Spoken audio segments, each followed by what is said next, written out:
반갑습니다. 하준호의 리더십 TV입니다. 오늘은 네 번째 강의로서 셀프 리더십 세 번째 시간이 되겠습니다. 지난 세 번째 강의는 개인의 경제력에 대해서 이야기를 했다면은 오늘 네 번째 강의는 국가의 경제력이 우리 사회에 어떤 영향을 미치느냐에 대해서 한번 이야기를 해보고자 합니다. 지난 세 번째 강의는 인간이 살아가는데 필요한 것 세 가지를 갖추라 그런다면은 제일 먼저 경제력이라고 그랬습니다. 경제력은 의식주 해결의 가장 기본이죠. 그래서 인생의 윤활유라고 그랬습니다. 이 경제력이 개인은 물론 가정도 마찬가지겠죠. 돈이 없으면은 안 된다 하는 겁니다. 가정을 이끌어갈 수가 없습니다. 마찬가지로 국가도 돈이 없으면은 경제력이 약하면은 국가를 이끌어가는 데에 대단히 어렵겠죠. 또 국가가 부자 국가라면은 다른 나라로부터 어떤 높게 평가를 받아서 G7에도 가입을 할 수가 있고 G20 국가에도 참여를 할 수가 있다는 겁니다. 경제력이 개인이나 국가나 품격을 높이는 데에 하나의 기본 요소다 하는 거죠. 왜냐하면은 경제력의 부족은 모든 악의 근원이 될 수도 있다고 세 번째 강의 시간에 이야기를 했습니다. 그래서 순자는 이런 이야기를 했습니다.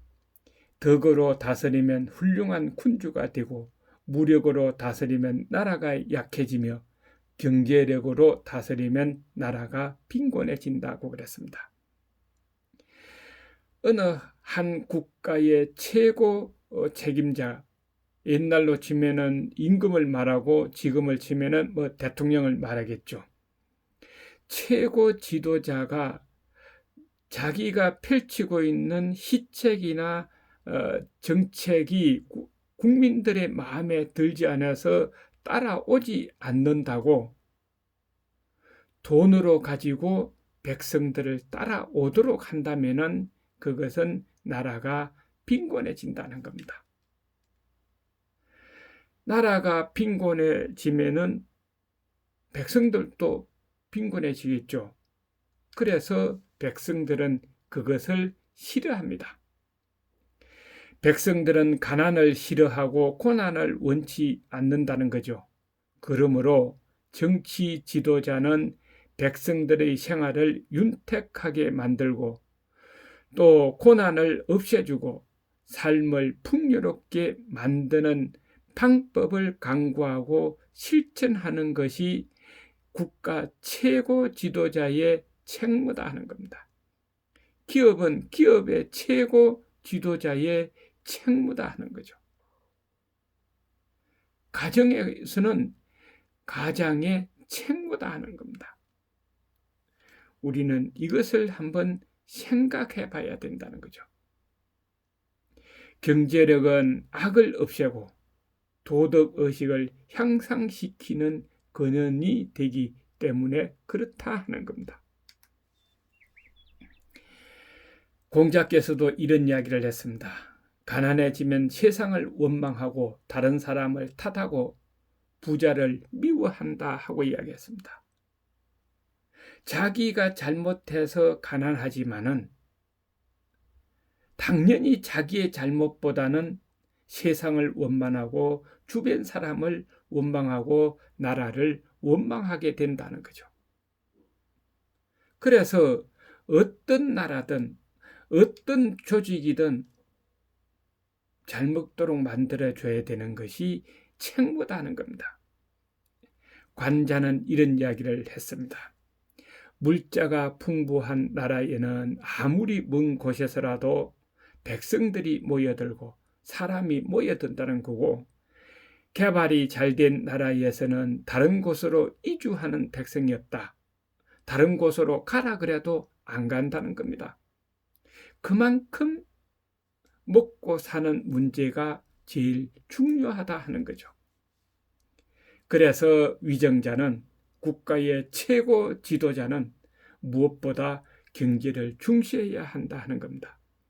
그런데 경제를 높이는 것은 하늘에서 떨어지는 것도 아니고 자동적으로 땅에서 솟아오르는 것도 아니다는 겁니다.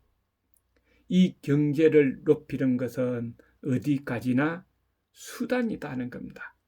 그래서 정책이나 시책을 잘 만들어서 내놓고 실행을 해야만이 이룰 수가 있다 하는 거죠. 그래야만이 앞에서도 이야기했듯이 경제가 높아지면은 생활의 안정이 되고, 생활 안정이 되면은 도덕 의식이 높아진다는 거죠. 남에게 거짓말할 필요도 없고, 남의 것을 훔칠 필요도 없고, 속일 필요도 없고, 사기를 칠 필요도 없다는 겁니다. 도덕 의식이 높아지고, 도덕 의식이 높아지면은 태평성대한 나라가 된다. 태평성대한 나라가 되어야 최고 책임자가 그만큼 신뢰를 얻는다 하는 거죠. 간중은 이렇게 또 이야기했습니다. 생활이 안정되면 백성의 도덕의식이 높아진다 하고 이야기를 했습니다. 그렇다면은 간중이 이야기하는 도덕의식이란 구체적으로 무엇을 의미하느냐 하는 겁니다. 간중은 이런 네 가지를 도덕의식의 가장 기본이라고 예를 들었습니다. 그 첫 번째가 예입니다. 예는 절도를 지키는 것을 말합니다. 백성이 절도를 지키면 질서가 바로 잡힌다 하는 거죠. 무엇을 의미하느냐? 예를 들어서 나보다도 윗사람, 나보다도 연세가 많으신 분은 존경하고, 그리고 그분을 어떤 공경하고, 또 나보다도 아랫사람은 사랑하고, 서로 동료 간에는 의리를 지키고, 그러면은 자동적으로 사이에 질서가 바로 잡힌다 하는 겁니다. 그 다음 두 번째로는 의입니다. 자기 자신을 내세우지 않는 것을 의라고 그런다는 거죠. 자기 자신을 내세우는 자가 없으면은 우리 사이에 거짓말이 사라진다는 겁니다. 우리는 보통 주변에 보면은 자기 자신을 내세우기 위해서 거짓말을 많이 하고 있습니다. 내가 이런 사람이네. 우리 집은 어떻게 살고 있네. 우리 집에 금송아지가 몇 마리네. 이거 다 거짓말이라는 거죠. 다 자기를 내세우기 위한 일이다 하는 겁니다.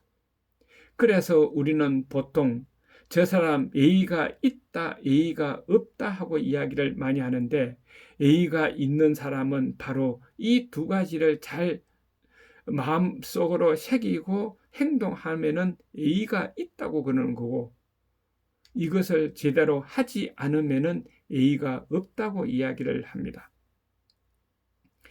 예의가 없는 것은 쉽게 이야기해서 존경의 뜻을 표하기 위하여 예로서 나타내는 말투나 행동이나 아니면은 몸가짐이나 이런 것이 다른 사람들에게 나쁘게 보인다 하는 겁니다. 다른 사람에게 좋게 보여야 그것이 예의인데, 다른 사람에게 나쁘게 보이는 것은 그거는 예의가 아니고 예의가 없는 것이다 하는 거죠. 그 다음에 세 번째로는 염입니다. 청렴할 염자죠. 자기의 잘못을 숨기지 않는 것을 염이라고 그럽니다. 자기의 잘못을 숨기는 자가 없으면은 우리 사이에 부정부패가 없다는 거죠. 부정부패는 숨기는 겁니다. 자기가 남의 것을 훔쳐오고도 모른 채 하고 안 그런 채 하고 숨기는 것을 말하는 거죠.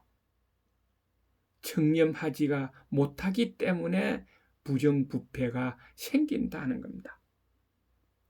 그 다음에 네 번째로는 치입니다. 부끄러워할 치자죠.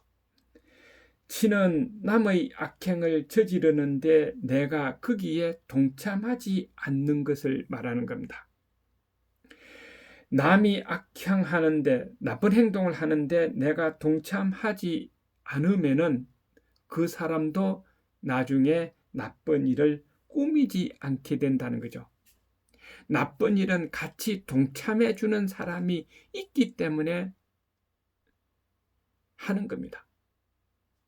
그래서 우리는 염치 없다 말을 많이 합니다. 염치가 없다는 것은 바로 체면을 차릴 줄도 모르고 남에게 부끄러움을 알지도 못하고 내가 잘못한 것을 부끄러워할 줄도 모르고 남에게 피해를 주고도 그것이 잘못인 줄도 모르는 것, 이런 것은 염치가 없다고 그런다 하는 겁니다. 그래서 어느 한 조직이든 회사든 특히 국가는 이 네 개의 줄로 얽은 그물로 유지된다 하는 겁니다. 예의, 염치, 이 네 개의 줄로 얽은 그물로 유지되는 것이 국가다 하는 겁니다. 이 네 개 중에서 어느 하나라도 끊기면은 안정을 잃고, 두 개가 끊어지면 한쪽으로 기울어지고, 세 개가 끊어지면 완전히 뒤집어지고, 모두가 끊어지면 침몰한다, 멸망한다 하는 겁니다. 그러면은 우리 사회에 지금 몇 개의 줄이 끊어져 있을까요? 하는 겁니다. 한번 시청자 여러분들께서 스스로 한번 판단해 보시기를 바랍니다. 지금 우리 사회는 몇 개의 줄이 끊어져 있는가 하는 겁니다. 하나가 끊어지면 안정을 잃는다고 그랬는데, 안정은 회복할 수 있고 기울어지거나 전복되어도 다시 세울 수는 있습니다. 그러나 완전히 침몰한 후, 완전히 멸망한 후는 돌이킬 수가 없습니다. 다시 일으켜 세울 수가 없습니다. 그 전에 뭔가를 해야 된다 하는 거죠. 그래서 지금이라도 우리는 예의, 염치 한번 깨우쳐야 되지 않느냐 하는 겁니다. 이 예의, 염치, 도덕의식이 없으면은 우리 사이에 신뢰가 완전히 잃게 되죠. 신뢰가 없는 것은 거짓말이 원인이고, 거짓말을 하게 되는 것은 자기 이익만을 위해서다는 겁니다. 특히 사회나 회사나 국가의 최고 지도자가 이 자기 이익만을 위해서 거짓말을 한다면은 그것은 회복할 수 없는 만큼 전체에 치명적일 수 있는 것을 명심해야 된다는 겁니다. 최고 지도자가 자기의 이익을 위해서 거짓말을 하는 것은 치명적이다는 거죠. 최근에 우리에게도 한번 아마 이런 것을 했을 수도 있다 하는 겁니다. 한번 생각해 봐야 됩니다. 우리 사회가 이런 치명적인 신뢰가 없어지면은 이런 상태가 벌어질 수 있다는 거죠. 고려 말에 최고의 학자인 이규보라는 사람의 한번 젊었을 때 이야기를 해보고자 합니다. 명종 21년 때 이야기입니다. 고려 명종 21년 때 이야기인데, 명종이 하루는 밤에 야행을 나갔습니다. 시내를 이리저리 돌아다니다가 한밤중에 길을 잘못 들어서 어느 골목을 접어들었습니다. 골목을 조금 가다 보니까 글 읽는 소리가 어디서 나길래 저 글 읽는 집이 어느 집인가를 찾아서 돌아다니다 보니까 그 골목 저 끝에 옛돌이 집을까지 가게 됐습니다. 젊은 사람들이 글을 열심히 읽고 있길래 어떤 집인가 싶어서 한번 보기 위해서 대문에 섰는데 대문에 보니까 이런 말이 적혀 있었습니다. 유아무아 인생지안 푸는 거죠. 나는 있으나 개구리가 없는 것이 내 인생의 한이다 하는 겁니다. 다른 거는 다 이해가 되는데 요 개구리 와자, 이 개구리가 무엇을 의미하는지를 몰라서 궁금해가지고 문을 두드려서 주인을 불렀습니다. 그래서 그 청년이 나와서 문을 열길래 이야기했습니다. 지나가던 나그네인데 밤이 깊어서 하룻밤 좀 자고 갔으면 좋겠는데 재워줄 수 있느냐 물었더니 이른 지하에 거절을 하면서 저 밑에 가면은 주막집이 있으니까 주막집에 가서 주무시라고 그러고 대문을 닫았습니다. 이 민족 임금이 주막에 내려와서 국밥 한 그릇을 시켜놔놓고 주인을 불러서 물어봤습니다. 저 위에 있는 옛돌이 집은 뭐하는 집이냐 물었더니 그 젊은 청년이 과거 시험 몇 번 보고 낙방을 하고 지금은 주야로 글만 있고 요 동네도 잘 안 내려온다고 그랬습니다. 그래서 명종이 개구리가 궁금해서 다시 올라가서 문을 두드렸습니다.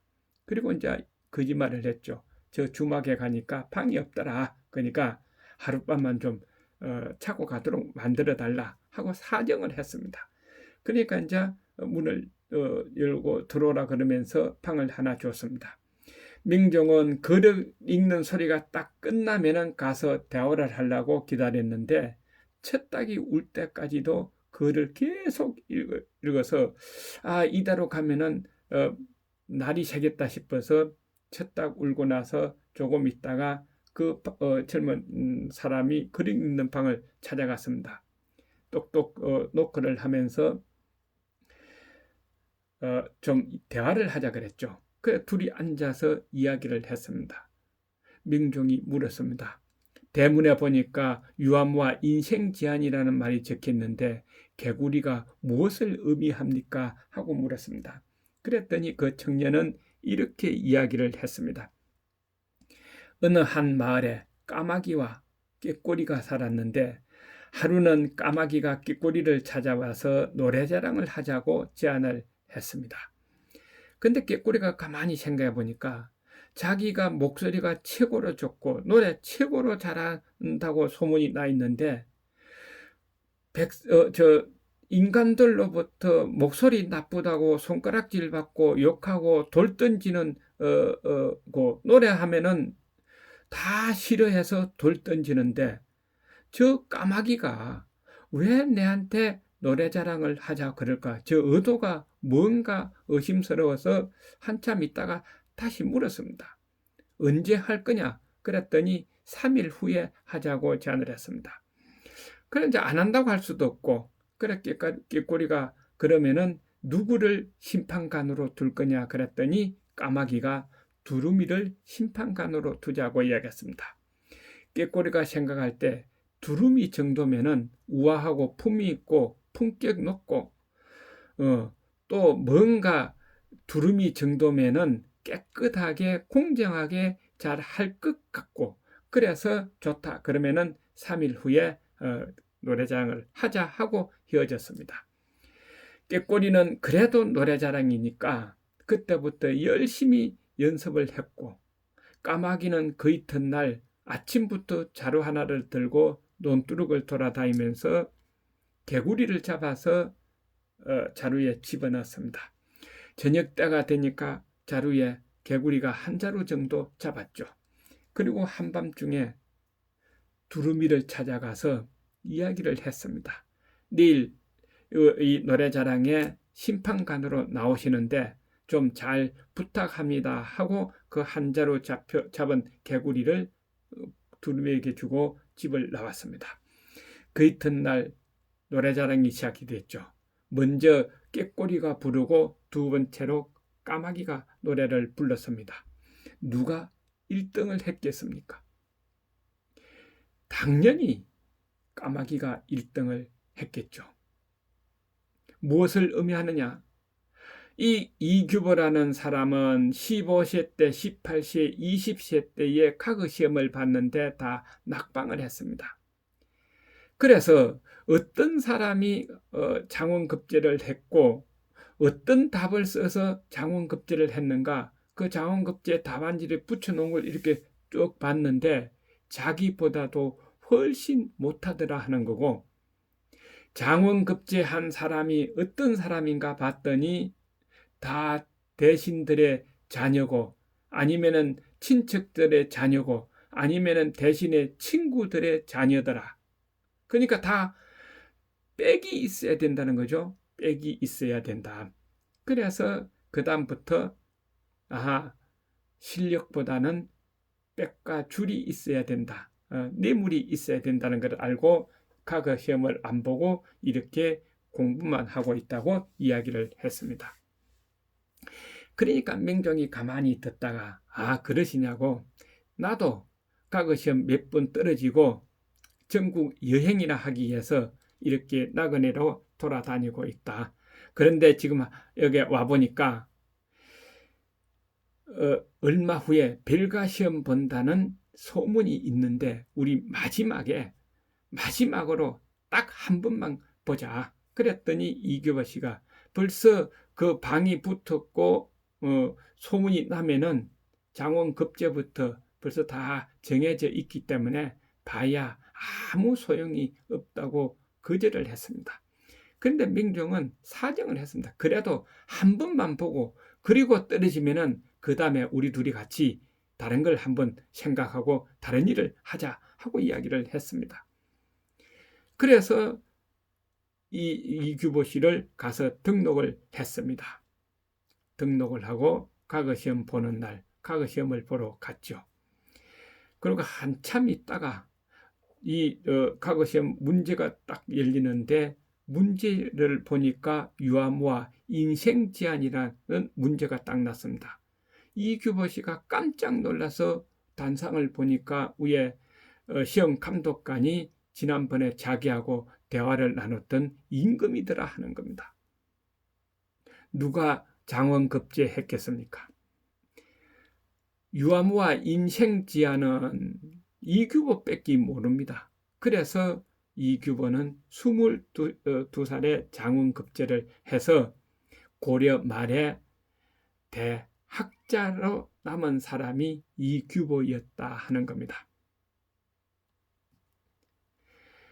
무엇을 의미하느냐?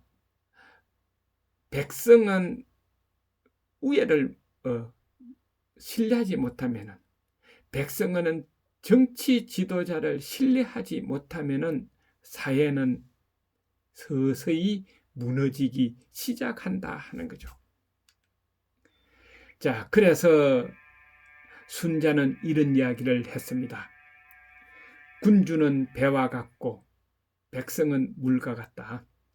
군주는 배와 같고 백성은 물과 같다. 그러면서 물은 배를 띄우기도 하지만은 배를 전복시키기도 한다 하고 이야기했습니다. 물은 배를 띄우기도 하지만은 배를 전복시키기도 한다. 무엇을 의미하느냐?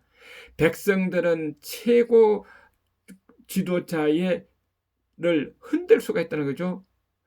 최고 지도자를 그 자리에서 끌어내릴 수도 있고 그 자리를 계속 유지하게 할 수도 있다 하는 거예요. 그거 대표적인 것이 신뢰인데 신뢰의 가장 기본은 경제력이다 하는 겁니다. 백성들이 먹고 사는 것을 해결해 줘야 된다는 거죠. 바로 이 시간의 핵심은 경제력의 미흡은 도덕성을 상실하게 되고 도덕성이 상실되면은 우리 사회 불안과 혼란을 야기하게 되고 우리 사회 불안과 혼란이 야기되면은 결론적으로 최고의 책임자는 신뢰를 잃게 돼서 추락하게 된다 하는 겁니다. 나라도 경제력이 있어야 된다는 거고 우리 개인 각자도 경제력이 있어야 된다 하는 거죠. 특히 젊었을 때보다는 노년의 경제력이 있어야 행복이다 하는 겁니다. 한번 생각해 보시기를 바랍니다. 나는 지금 어느 정도 경제력을 갖춰 있고 우리 국가는 어느 정도 경제력을 갖추어야 되느냐 하는 겁니다. 오늘은 여기에서 끝내겠습니다. 수고하셨습니다. 하준호의 리더십 TV였습니다. 다음 또 뵙겠습니다.